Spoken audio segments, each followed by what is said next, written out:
नमस्कार दर्शक बंधु। गाँ भागवत टुंगी रे पंडिते कहबे कथा को मु स्वागत करुछि जगबंधु। आज आम पाखरे अछंती ओडिशार स्वर्ण पदक प्राप्त प्राध्यापक प्रवक्ता तथा प्राबंधिक डॉक्टर सतीश चंद्र पंडा महोदय। नमस्कार सर। ब्रह्मानंद स्टूडियो को मु स्वागत करुछि आपनको। सर आज ये कार्यक्रम माध्यम युव समाज को किसी दिग्दर्शन देवाई मु अनुरोध करुछि। ओम नीलाद्रि कंदरानंदे मंदरालय वंदित वंदे बंदारु मंदार मिंदिरा मंदिरं महा। समवेत सुधी दर्शक वृंदों को आंतरिक अभिवादन और अभिनंदन। ब्रह्मानंद स्टूडियो परिचालक बंधु जगबंधु बाबू एवं सहयोगी बंधु रंजन बाबू को मध्य अभिनंदन। आज ये अध्याय छात्र छात्री युवपीढ़ी एवं जेकोसी क्षेत्र रे कोनोसी कर्म रे बा उद्योग रे थिबा बा उद्योग प्राप्ति उद्देश्य रे थिबा बंधु मानक उद्देश्य रे एक तत्व विवेचना संक्रांतीय बा तत्व आधारित एक कथा बा किंवदंती उपस्थापन करने चाहिए। जेकोसी व्यक्ति छात्र छात्री हूँ, श्रमजीवी हूँ, जेकोसी महत्वाकांक्षी हूँ, जेकोसी कर्म व्यस्त थिबा मनीष जदि निजर लक्ष्य को प्राप्त होगापी चाहते से लक्ष्य स्थल में पहुँचापी तांकु पूर्वर प्रस्तुति नापी पड़े। जेकोसी क्षेत्र में सफलता बिना साधना रे प्राप्त हो पारे ना।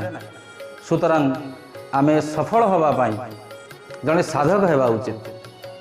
साधक जड़े केवल तपस्वी को कह जाए ना, केवल योगी को कह जाए ना।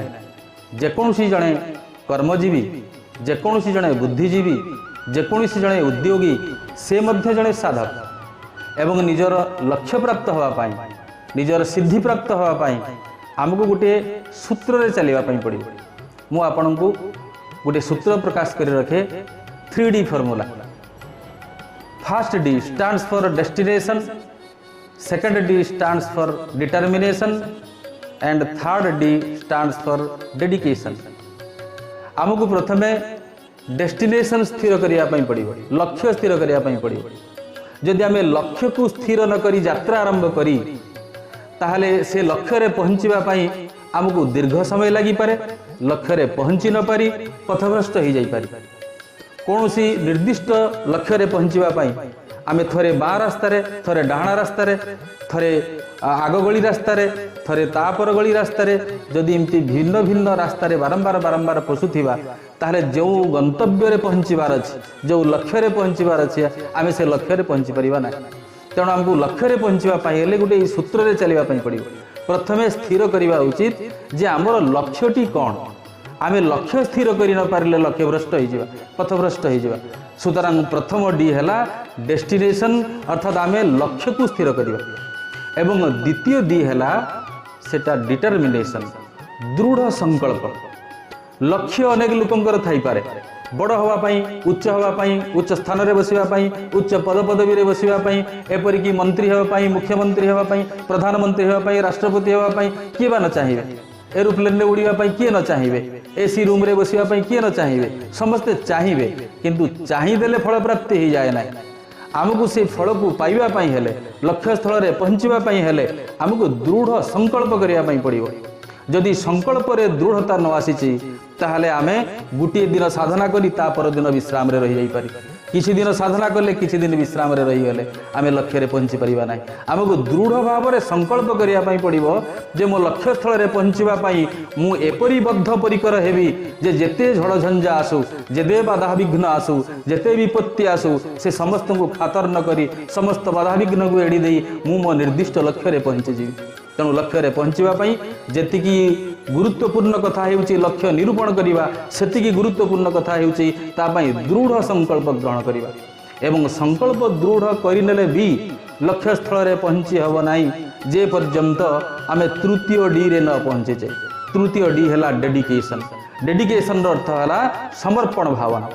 यदि संपूर्ण भाव में काय मनवाक्य निजक आम उत्सर्ग कर न दे समर्पण कर न दे आम लक्ष्य रे पहुँचापी काय मन वाक्य तीनटा जाक एकत्रित करी आम निजक उत्सर्ग कर न दे ताहले आम लक्ष्य स्थल में पहुँची पारिबा नाही। सुतरां लक्ष्य स्थल में पहुँचापी हेले लक्ष्य जेतिकी गुरुत्वपूर्ण, दृढ़ संकल्प सेतिकी गुरुत्वपूर्ण एवं निजकू संपूर्ण भाव में समर्पण करदेवा बा उत्सर्ग करदेवा सेतिकी गुरुत्वपूर्ण। जे पर्यंत आम निजकू उत्सर्ग कर न देचे समस्त झड़ झंझा बाधा विपत्ति सत्वे आम जिते पर्यंत निजकू उत्सर्ग न करिचे समर्पण कर न करिचे से पर्यंत आमर लक्ष्य प्राप्ति हो पारिबा नाही। आउ लक्ष्य प्राप्ति एते साधारण कथा नुहे। जेतेबेले निज आखिरे निज स्वप्न रे केवल लक्ष्य ही लक्ष्य देखा जाउथो जेपरी डॉक्टर एपीजे अब्दुल कलाम का भाषा रे ये सपने वो नहीं होते जो सोने के बाद देखते हैं, सपने वो होते हैं जो सोने नहीं देते हैं। अर्थात राति रे सोईगला पर आम जो स्वप्न देखु से स्वप्न वास्तव स्वप्न नुहे बोली डॉक्टर एपीजे अब्दुल कलाम कहते। तांको मतरे स्वप्न हेउछि ताहा जहाँ आमको सुआई दिए नाही। अर्थात एपरी भाव में आमर चित्तवृत्ति समस्त धारणा समस्त चिंताधारा से लक्ष्य रे केन्द्रीभूत हो जे आमको लक्ष्य व्यतीत एपरी आउ अन्य किछि देखा जीव ना। जेपरी महाभारतर प्रसंग होउछि जहाँ आपण मानक उपलब्धि उद्देश्य रे टिके ताकु उपस्थापन करी रखे। जेतले गुरु द्रोणंकर आश्रम रे पांडव कौरव ये भाई माने रही शस्त्र विद्या लाभ करुले शास्त्र ज्ञान लाभ करुले। ठीक से समय दिनकर घटना गुरु द्रोणाचार्य कौरव पांडव एवं निजर पुत्र अश्वत्थामा समस्ते एकीभूत होता बेले एकत्र थिला बेले से जड़े जड़े कर प्रश्न पचारू था गोटे कथार। प्रथमे युधिष्ठिर को डाकिले कहले युधिष्ठिर ये वृक्ष रे गोटे पक्षीर मूर्ति टंगा जा ओहला जा तुम्हें देख तुमको कौन देखा जाउछि। युधिष्ठिर धनुर्बाण प्रस्तुत कले एवं से पक्षी उद्देश्य रे चाही जेतले सरसंधान करने प्रस्तुत करने निजकू गुरु द्रोणाचार्य पचारे युधिष्ठिर तुम्हें कौन देखुच। धर्मराज युधिष्ठिर बद्धांजलि ही गुरु को उद्देश्य रे कहते गुरुदेव मत केवल आकाश देखा जाउछि एवं पृथ्वी देखा जाउछि। गुरु द्रोणाचार्य कहले रुह युधिष्ठिर तुम्हें एबे बस मु दुर्योधन को डाके दुर्योधन कौन देखी पारुछि देखा जाऊ। दुर्योधन को डाके कहले दुर्योधन तुम्हें देख कौन देखा जाउछि। दुर्योधन कहले गुरुदेव मते आपन श्रीचरण देखा जाउछि आउ पत्र गहली भितर चढ़ईटे देखा जाउछि। कहले तुम्हें बस मु अश्वत्थामा को पचारे। अश्वत्थामा को डाकिले कहले अश्वत्थामा तुमको कौन देखा जाउछि। ना बापा आपणकर पादपद्म देखा जाउछि एवं ये पत्र गहली भितर देखा जाउछि गोटे सुख पक्षी। कहले तुम्हें भी बस। अर्जुन को डाकिले कहले अर्जुन तुम्हें कौन देखी पारुछ। अर्जुन कहले गुरुदेव मत केवल पक्षीर मस्तकटी देखा जाउछि आउ किछि देखा जाउ नाही। तथापि अर्जुन आउ थरे देख कौन देखा जाउछि। अर्जुन बद्धांजलि ही कहले गुरुदेव एबे से पक्षीर चक्षु व्यतीत मत आउ किछि देखा जाउ नाही।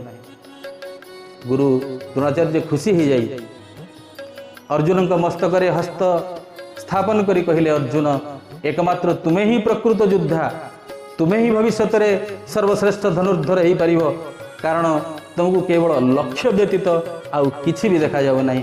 अर्थात जो पक्षीर चक्षु को स्वरनिक्षेप करने कथा से पक्षीर चक्षु व्यतीत तुमको आउ किछि देखा जाव नहीं। सही परी जेतेबेले आमको केवल लक्ष्य ही देखा जीव लक्ष्य व्यतीत आउ किछि देखा जीव नाही एवं शयन रे स्वप्न रे जागरण रे सब अवस्था रे केवल लक्ष्य ही लक्ष्य थिबो सेतेबेले जाई आमे लक्ष्य स्थल रे पहुंची परिवार समर्थ हो पारिबा। बिना लक्ष्य रे जड़े व्यक्ति केबे सफल हो पारे नाही।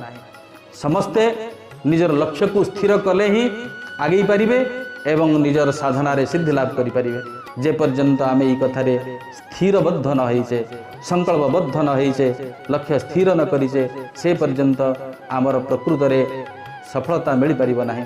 तेणु सफलता पाई साधना दरकार एवं यही सूत्र जदि आम चली पारिबा ताहले आम निश्चय सफल साधक हो पारिबा। विशेषकर छात्र छात्री माने जो माने भविष्य में किसी आशा रखिंट आकांक्षा रखिंट बड़ हाँपाई चाहती जो युवपीढ़ी बर्तमान कौन कर्म निजुक्ति संस्थान उद्देश्य अच्छी से लक्ष्य निरूपण करंतु एवं दृढ़ संकल्प हुंतु एवं से लक्ष्य पहुँचापी निजक संपूर्ण भाव में उत्सर्ग कर दिंतु ताहले निश्चित भाव में लक्ष्य स्थल में पहुँची पारे ए कथार संदेह ना। आज अध्याय को यही रखी आपण मान विदाय नेउछि। जय जगन्नाथ।